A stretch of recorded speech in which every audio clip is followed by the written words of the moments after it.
ကိုရီးယားကအခုဒီ Austria နဲ့ပွဲမှာပေါ့နော်အင်မတန်ကိုတည်သက်လှပပြီးတော့ပြောင်မြောက်တဲ့ခြေစွမ်းကိုပြသနိုင်ခဲ့တယ်လို့ပဲပြောရမယ်ကျွန်တော်တို့အများကြီးတော့ပြောစရာမလိုပါဘူးအဓိကတော့အများနဲ့လည်းဒီကတော့မှသူ့ရဲ့ intelligence ကိုအမြဲပြနိုင်တဲ့အခါမှာပဲဒီပွဲမှာလည်းဘယ်ချမ်း overload ကိုဘယ်နဲ့တွဲပြီးတော့တောက်လျှောက်သူကောင်းလို့ပေါ့နော်အဲ့ဒါသူတို့နှစ်ယောက်ကြားထဲကနားလဲပေါ့တော်တော်လေးလည်းအားကောင်းတယ်တော်တော်ကြောက်စရာကောင်းတယ်ပေါ့နော်အဲ့တော့ကိုရီးယားကပြီးခဲ့တဲ့2024တုန်းကလည်းနီကိုဝီလီယမ်စ်နဲ့သူနဲ့အကောင်းဆုံးအတွက်ဖက်ဖြစ်ခဲ့တယ်လို့အခုလည်းစပိန်ရဲ့ဘယ်ချမ်းတိုက်ဆက်ကသူ့ကြောင့်ပေါ့နော်သူနဲ့ဒီဘိုင်နာနဲ့သို့မဟုတ်သူနဲ့နီကိုဝီလီယမ်စ်နဲ့ဖြစ်နေတယ်တော့အားကောင်းနေဦးမှာပဲဖန်တီးသွားတဲ့ဘောလုံးနှလုံးပေါ့နော်ဖွင့်ကိုနဲ့တတိယကိုမှာကိုရီးယားဖန်တီးမှုတွေပေါ့နော်တော်တော်လေးကောင်းတယ်အဆင့်မြင့်တယ်ညံကောင်းတယ်အတိကျတယ်အကွက်မြင်တယ်ပေါ့နော်ဒုတိယကိုမှာလည်းကျွန်တော်တို့သူ့ရဲ့ပေါင်းပတ်သက်မှုကိုကျွန်တော်တွေ့ရတယ်အဲ့အဖွင့်ကိုဖန်တီးဖို့အတွက်ကဘိုင်နာကိုလည်းထိပြအောင်မယ်post ကို Stephen Post ကိုဒီအတွင်းကိုတစ်ချက်လမ်းကြောင်းပြပြီးတော့ဆွဲဝင်လိုက်တဲ့အချိန်ကိုရီးယားအတွက်ကဒီ battery ပေးဖို့အခြေအနေကအဆင်သင့်ဖြစ်သွားတာအဲ့မှာတော့ပေးတဲ့ battery လက်ခံတဲ့ကိုရီးယားတို့ကြားထဲမှာဒီရောင်ပြလှုပ်ရှားမှုပေါ့နော်လုပ်သွားတဲ့ဘိန်းနာကိုပို့ပြီးတော့အသိမှတ်ပြုပါမယ်အဲ့အဆင့်ပြီးသွားတဲ့အချိန်နောက်တစ်ဆင့်ပေါ့နော်နောက်တစ်ဆင့်ဟာ progress ဖြစ်သလားမဖြစ်သလားက battery ဘယ်လိုထိုးပေးသလဲဆိုတော့ပေါ်လည်းမူတည်တယ် battery ထိုးပေးတဲ့ပေါ်တော့ကအစင်းနဲ့အေးစစ်လက်ခံယူမယ်အဲ့မှာဒီကိုရီးယားကဒီဘယ်လိုပြောမလဲ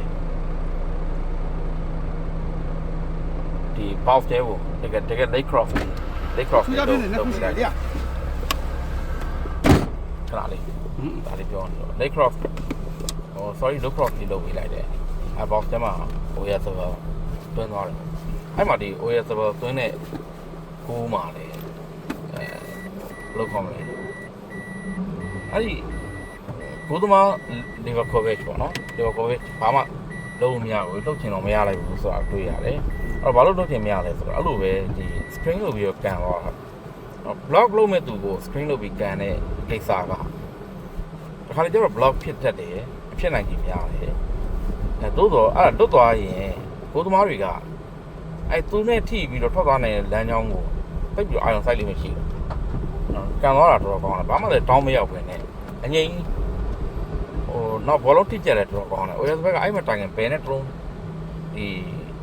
ဘယ်ကချမ်းနေဝေးတိုင်တောင်းကိုလှမ်းကန်နေတယ်အဲ့မှာလည်းဘောလုံးထိကျတော်ကောင်းတယ်အဲ့တော့အဲ့ကိုသွားတယ်ပေါ့နော်နောက်တတိယကိုမှာကိုရီးယားကဒီပထမကိုတော့ဒီကွင်းရဲ့တကယ်high zone ပေါ့နော် high zone ကနေပြီးတော့ဖန်တီးပြတယ်ဒုတိယကိုမှာကျတော့ဒီ middle third zone နဲ့ final third zone အပူပေါ့နော်ဘယ်ထိတ်ကနေပြီးတော့ပေးလိုက်တဲ့ဘောလုံးရဲ့အရေးအသွေးကကျွန်တော်အမြဲပြောနေကြလို့ပဲတကယ် asset ညံ့ညောနေတာအဲ့ဒီဘောလုံးကအလောတော်လေးဝိုင်းပြီးတော့ကန်မဲ့နေရာကိုတော့ကြာတာအဲ့မှာ Austria အကြောင်းလည်းပြောချင်တာက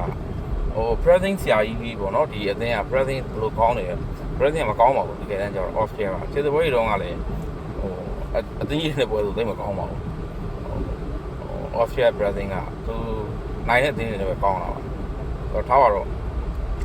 pressing မကောင်းပေမဲ့ defense ကတော့ highlight ကိုရီးယားဘောလုံးကိုစပြီးတော့လက်ခံတဲ့အချိန်မှာဂိုးပေါက်နဲ့သူတို့ရဲ့ line က guide 30กว่าတယ် guide 30ဆိုတာကအတိအကျမဟုတ်ပြီမယ်အတိအကျနေပါမယ်။ဘာကြောင့်လဲဆိုတော့ကွင်းထဲမှာကျွန်တော်တို့မြက်ခင်းကို